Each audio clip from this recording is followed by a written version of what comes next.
Hello everyone, आज है 29 मई और आज इस वीडियो में हम बात करने जा रहे हैं बजाज हिंदुस्तान शुगर के बारे में। 24 रुपये का शेयर है, 2.5% की तेज़ी है और आज इसके रिजल्ट्स आए। जैसे ही इसके रिजल्ट्स आए एक झटके में ये दौड़ गया, 25 साढ़े 25 पे गया, लेकिन बाद में गिरावट भी देखने को मिली, लेकिन फिर भी 2.5% की तेज़ी दिखाई। बात करेंगे वीडियो में इस कंपनी के बारे में, इनके रिजल्ट्स के बारे में। लेकिन उससे पहले अगर आपने अभी तक चैनल को सब्सक्राइब नहीं किया है तो प्लीज़ अभी इसे सब्सक्राइब कर लीजिए, क्योंकि आगे भी बहुत सारे वीडियोस हैं जो आपको काफ़ी ज़्यादा हेल्प करेंगे।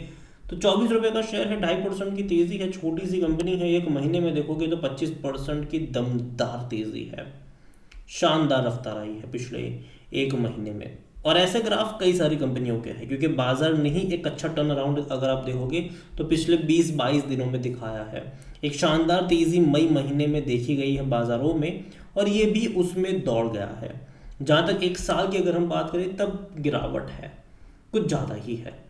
45 रुपये से लगातार गिरा था ये और 17 रुपये पर आया था। कोशिश करी 22 पे गया, वापस गिर कर 18 पर आया, वापस बड़ी रफ्तार इसने पकड़ी है। और जो रिजल्ट्स इसके निकल कर आए वो अच्छे नंबर से, ठीक है, लेकिन कुछ चीज़ें जाननी ज़रूरी भी है। सिर्फ उसको देख के खरीदारी कर लो वो उतना सही नहीं है। जहाँ तक बात करी जाए वॉल्यूम को लेकर, तो आज 3,70,00,000 से भी ज़्यादा के शेयर्स इसके ट्रेड होते नजर आए। नतीजे इसके तब आए जब मार्केट ऑन ही था, तो मोमेंटम जो है वो फ़ौरन हमें यहाँ पर देखने को मिल गया। यहाँ पर 52 वीक्स का हाई 46 रुपीज़ का है, लो 16 रुपये का है। मार्केट कैप 3,155 करोड़ के आसपास देखने को मिल रहा है। ऑल टाइम हाई 480 का है, वो बहुत पुरानी बात है, ठीक है। उसके बाद भयंकर गिरावट से गुजरा है ये, आज तक वहाँ पर पहुँच नहीं पाया है। और जहाँ तक बात करी जाए इस कंपनी को लेकर, तो रिजल्ट इसके निकल कर आए तो हैं, लेकिन अगर आप देखो रेवेन्यू पिछले 5 सालों में ग्रोथ नहीं है, ग्रोथ नहीं है 5 सालों में। इवन 6 साल में भी ग्रोथ नहीं है। रेवेन्यू वही 6,000 करोड़ से ही कम का आ रहा है या वहीं पे अटका हुआ है। प्रॉफिट भी अगर आप देखोगे तो कंपनी लॉस मेकिंग है, लॉस मेकिंग। हालांकि अगेन पिछले कुछ सालों में एटलीस्ट नुकसान कम हुआ है। अभी ये कुछ आने वाले क्वार्टर इंपॉर्टेंट होंगे कि कंपनी प्रॉफिटेबल हो पाती भी है कि नहीं। फाइनेंशियल ईयर 2024 की अगर हम बात करें तो कंपनी अभी भी लॉस मेकिंग ही है। पी रेशियो इसका 130 का है, वो भी नेगेटिव में, क्योंकि कंपनी प्रॉफिट नहीं कर रही है। और जो रिजल्ट्स इसके निकल कर आए हैं, इस बार जो इनका प्रॉफिट हुआ है वो हुआ है 220 करोड़ का प्रॉफिट लास्ट Q4 में। उससे पहले का दिसंबर में 102 करोड़ का लॉस था, उससे पहले 75 करोड़ का लॉस था, उससे पहले 66 करोड़ का लॉस था। तो अगर आप पूरे साल का जब मिला लोगे 4 क्वार्टर का, तो भी आपको नेगेटिव में देखने को मिलेगा। लेकिन एटलीस्ट जो पहले ज़्यादा लॉस था वो धीरे धीरे कम हुआ है। अब यहाँ पर रेवेन्यू देखो तो वो भी अच्छा है, 1,565 करोड़, जो कि इससे पहले के 2-3 क्वार्टर के मुकाबले ग्रोथ है। इवन अगर आप पिछले साल के 1,875 से देखोगे तो आपको कम लगेगा रेवेन्यू। तो रेवेन्यू कम हुआ है अगर आप पिछले साल से कंपेयर करोगे। हालांकि पिछले साल की जो प्रॉफिट था वो 90 करोड़ का था, जो कि इस बार बढ़कर 120 करोड़ हुआ है, तो प्रॉफिट में बढ़ोतरी हुई है। लेकिन पता है यहाँ पर एक चीज़ समझनी होगी कि मार्च क्वार्टर हमेशा अच्छा होता है इसके लिए।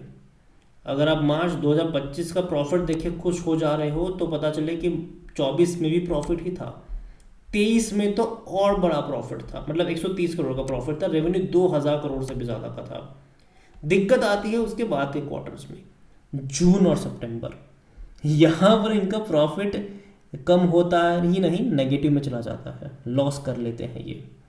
तो ये दिक्कत है। इससे पहले भी 2022 के जब नंबर थे तब भी मार्च के नंबर पॉजिटिव में थे। तो प्रॉब्लम यही हो रही है कि भैया मार्च के तो पॉजिटिव, और यही वजह कि जैसे ही रिजल्ट्स आए जो कि बहुत अच्छे थे, तो एक शार्प इंक्रीज हमें देखने को मिला। लेकिन बाद में एक प्रॉफिट टेकिंग भी हमें दोबारा से यहाँ पर देखने को मिल गई। यही वजह है। इनके अगले क्वार्टर जून और सितंबर के इंपॉर्टेंट होंगे। देखना कि जो प्रथा चली आ रही है कि मार्च में प्रॉफिट दिखाते हैं, बाकी के क्वार्टर में लॉस कर जाते हैं, वो देखना इंटरेस्टिंग होगा कि ब्रेक हो भी पाता है कि नहीं। और जहाँ तक शेयर होल्डिंग के बारे में बात करें, प्रमोटर की होल्डिंग 24.95% की है, लेकिन सब कुछ गिर भी है, सब कुछ। जहाँ तक इंस्टीट्यूशन की खरीदारी बिकवाली की बात करें, तो यहाँ पर 0.18% जो म्यूचुअल फंड्स थे वो 0.20 पर आए हैं।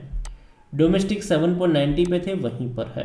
एफआईज 3.42% से घटकर 2.61% पर आए हैं।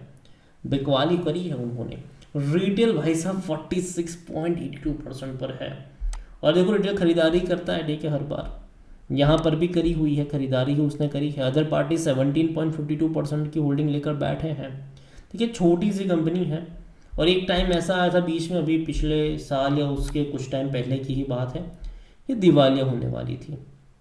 एसबीआई इसको घसीट के लेके गया था एनसीएलटी में, लेकिन बाद में एसबीआई ने अपना केस वापस ले लिया और बच गए ये लोग, ठीक है। लेकिन उसके बाद अगर आप देखो तो एक तेज़ी भी आई और एक मेजर करेक्शन से भी ये गुजरा है। पिरामिड बनते रहते हैं यहाँ पर। इसका मैक्सिमम ग्राफ देखोगे तो एक टाइम था जब ये बहुत हाई प्राइस पे ट्रेड कर रहा था, उसके बाद एक बड़े करेक्शन से गुजरा और बीच बीच में अटेम्प्ट भी किया। इवन 5 साल में भी अगर आप देखोगे तो एक बड़ा अटेम्प्ट किया, मेजर फॉल आया, बड़ा अटेम्प्ट किया, मेजर फॉल आया, बड़ा अटेम्प्ट किया, वापस आधे से भी ज़्यादा गिर गया।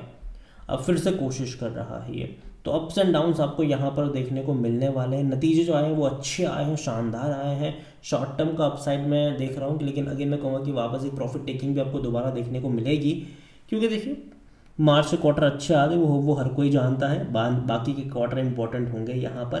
कंपनी हालांकि ये टर्न अराउंड होना ज़रूरी है, जो कि देखने को मिलता नहीं है। एक क्वार्टर में प्रॉफिट आ जाते हैं, लोग खुश हो जाते हैं, बाद में अगले क्वार्टर में लॉस कर जाते हैं। जो कंसिस्टेंसी होनी चाहिए वो अभी भी इस कंपनी में मिसिंग है, और यही वजह है कि थोड़ा सा कॉशियस होने की ज़रूरत है यहाँ पर।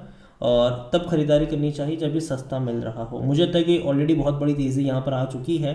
अच्छे रिजल्ट के चलते शायद 5-10% और ये दौड़ जाए, लेकिन थोड़ा बहुत और भागने के बाद एक प्रॉफिट टेकिंग के लिए आपको तैयार यहाँ पर रहना पड़ेगा। अगेन देखिए मेरा पर्सनल ओपिनियन है, कोई भी इन्वेस्टमेंट एडवाइस नहीं। वीडियो को यहीं पे एंड करता हूँ। पसंद आया हो तो लाइक करें, शेयर करें, चैनल वगैरह पहली बार तो सब्सक्राइब करें। और बजाज हिंदुस्तान शुगर के बारे में आप क्या सोचते हैं वो भी आप मुझे कमेंट में लिख के बता सकते हैं। Thank you.